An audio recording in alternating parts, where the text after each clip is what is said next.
Welcome to Ascension Astrology. This is the full moon blessing for May 23rd, 2024.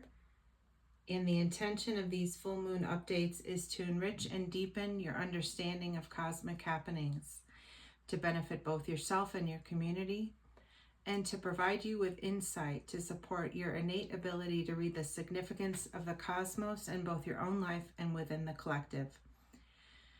The reason I'm going back to May is because there may be information in these previous posts, while they're not relevant to our current time, they may provide a greater context of understanding and strengthening your astrological muscles. So please enjoy.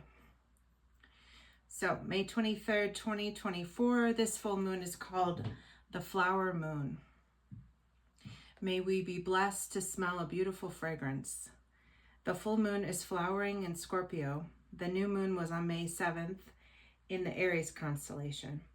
One of the aspects of what is transpiring this month that is fascinating to me is the relationship between these two signs, Aries and Scorpio. They were once co-ruled by Mars.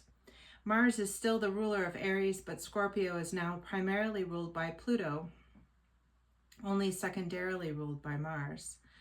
Since the new moon is the seed planting aspect and the full moon represents the fruition of the planted seed, it seems worthwhile to reflect on the astrological attributes of Mars, Pluto, Aries, and Scorpio in order to appreciate what is growing this month.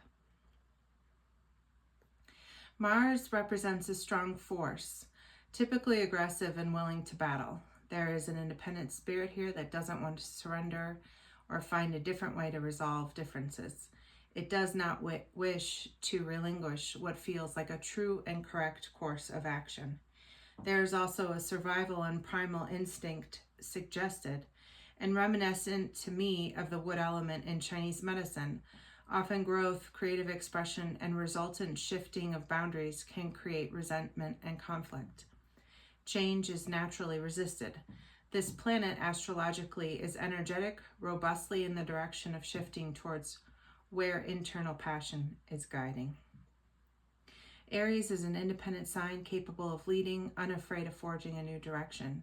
The new moon in Aries may have inspired heeding the inner calling to follow what is true and authentic for each of us, not worrying about following societal pressures or norms. There is a Sufi saying that each of us contains the entire universe within, suggestive of a hologram perhaps, but certainly it follows that we contain all of the planets, all of the constellations. On that note, ideally we strive to harmonize these forces within, seeking to provide each frequency with healthy expression, allowing every instrument in the symphony to play their beautiful song. Pluto is a planet, or once was considered a planet, but has since been demoted, and yet still continues to have a place in governing one of the most powerful, if not the most powerful constellation, Scorpio. Pluto is portrayed astrologically as the cold and dark underworld, where death and other unknown forces are kept hidden. Pluto, though, is also a blessed gift, bringing the transformation that doesn't occur without letting go of the old comforts of who we think we are. As perhaps a trite yet clear example of transformation, becoming a butterfly is a profound shift from the caterpillar, one that allows for a completely new way of being, yet the cocoon stage is an ending for the caterpillar and may be fraught with trepidation. It is interesting to me that Pluto astrologically represents the most substantial transformation, life and death, and yet has been downgraded in esteemed value because of certain astronomical criteria it no longer appears to meet. I am not arguing about its rating, just intrigued by the significance of its symbolism in getting reassigned. Pluto reminds me of the water element in Chinese medicine, associated with birth and death, and encouraging us to deepen our trust in the processes that surround them, lest becoming frozen in fear. Scorpio is elusive. While what you see is not necessarily what you will get. There is depth beyond what many can imagine. And there are secrets, and not necessarily because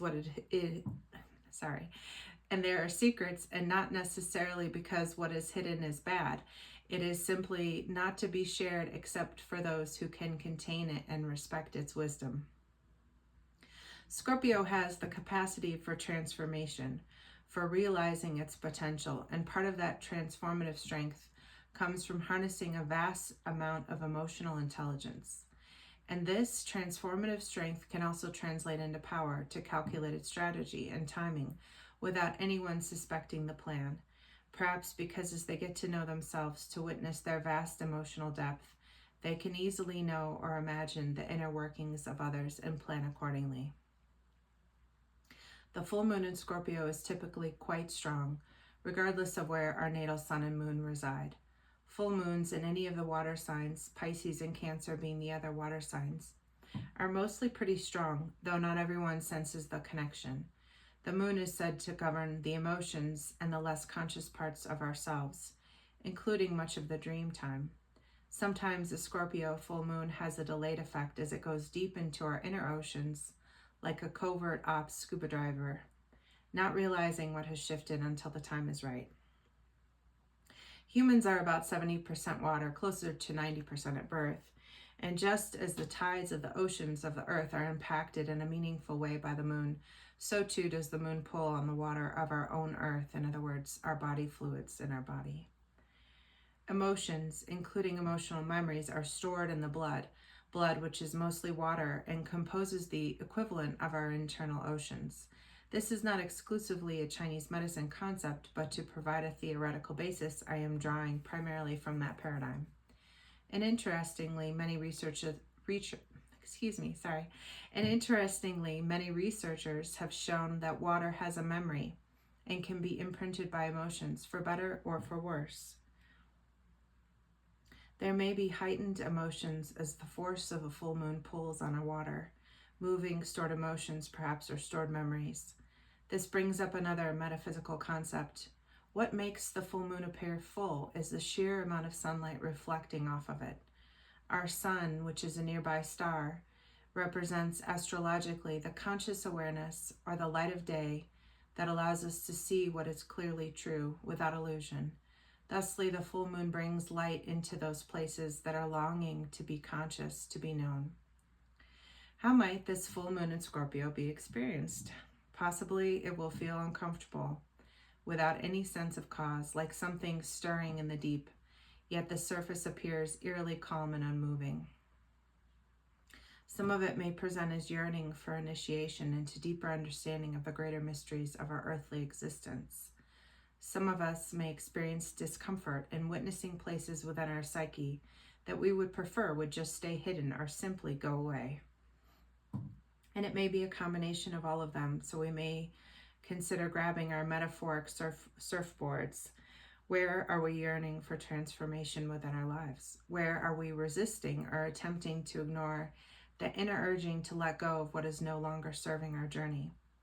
Perhaps being with whatever comes up in a gentle way, like a seasoned doula, being calm, staying with the process, and going through the initiation with even just slightly more trust than fear, knowing that it will be okay.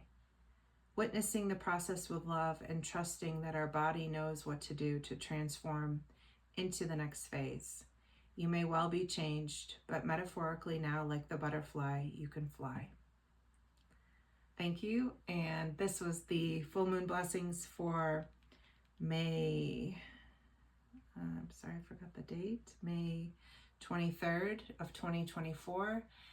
Please stay tuned, and many blessings to you. In the next full moon blessings post, we will go into June's full moon for June 21st, right around the time of the summer solstice for the Northern Hemisphere. So many blessings to you. Thank you.